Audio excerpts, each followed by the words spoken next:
আজ আমি তোমাদের নিয়ে যাব এক জাগ্রত মায়ের মন্দিরে, যে মন্দিরের উপর না আছে কোনো আচ্ছাদন, না আছে কোনো ছাদ, যে মন্দিরকে ঘিরে রয়েছে হাজারো অলৌকিক ঘটনা। আশা করি তোমরা সকলেই বুঝতে পেরেছো যে আমি কোন মন্দিরের কথা বলছি। হ্যাঁ, এটাই হলো সেই দ্বিতীয় বৃহত্তম মনসা মায়ের মন্দির, যা মাধপুর ও জগপুরে অবস্থিত।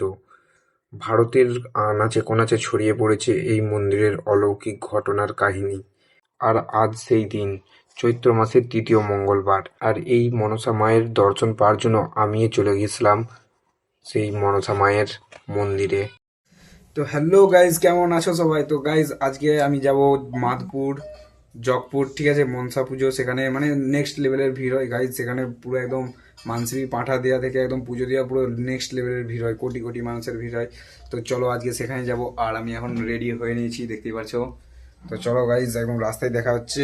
আর শান্তনুদা এসে দাঁড়িয়ে রয়েছে রাস্তায়, তো তাড়াতাড়ি আর ভিডিওটা বানানোর টাইম পেলাম না, যা হোক করে একটু বানিয়েছি। তো চলো একদম রাস্তায় দেখা হচ্ছে। তো গাইজ আমরা চলে এসেছি, এখন বাইকে উঠবো। আর আমাদের যে দাদা পুকুর দাদা দাঁড়িয়ে আছে। গাইস, ওয়েলকাম টু মাধপুর, বিশ্বের দ্বিতীয়তম মন্দির। ঠিক আছে, চলো মেলায় চলো, একদম রাস্তায় গিয়ে দেখা হচ্ছে গাইজ, অনেক লেট হয়ে গেছে। তো গাইজ এ দেখতে দেখতে আমরা চলে যাই পেট্রোল পাম্পে তেল ভরার জন্য। আর এখানে তেল ভরার পর গাড়িটা একটু প্রবলেম করছিল, যার জন্য আমরা বেরিয়ে যাচ্ছি এখন শোরুমে। তো শোরুমেতে গাড়ির বাতাস দিলাম, প্লাস মোবিলটা একটু চেনটা একটু মোবিল দিলাম।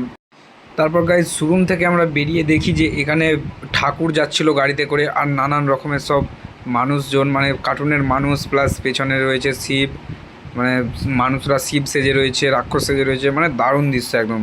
সে একদম দারুণ দৃশ্য। তো যাদের ওখানে এটা হচ্ছিল তারা কেউ যদি ভিডিওটা দেখে থাকো, তো ভিডিওটা একটা লাইক আর ভিডিওটা একটা শেয়ার করে দিও, ঠিক আছে। তারপর গাইজ আমরা 2.5 থেকে 3 ঘন্টা বাইক চালানোর পর পৌঁছে যাই সেই রেল লাইনের কাছে। এখানে গেট ফেলা ছিল, যার জন্য আমরা যেতে পারিনি। আর এখানে গেটটা তোলার পর আমরা এসে ফাইনালি পৌঁছে গেলাম মন্দিরের সামনে। আর এখানে এত পরিমাণে ভিড় যে আমি কোনো কথাই বলছি যে মাইকে শোনাও যাচ্ছে না, যার জন্য ভিডিওটা খুব একটা ক্লিপ নিইনি। তো আজকের ব্লগ ছিল এখান পর্যন্তই, দেখাবে নেক্সট কোনো ব্লগে, ততক্ষণের জন্য টাটা।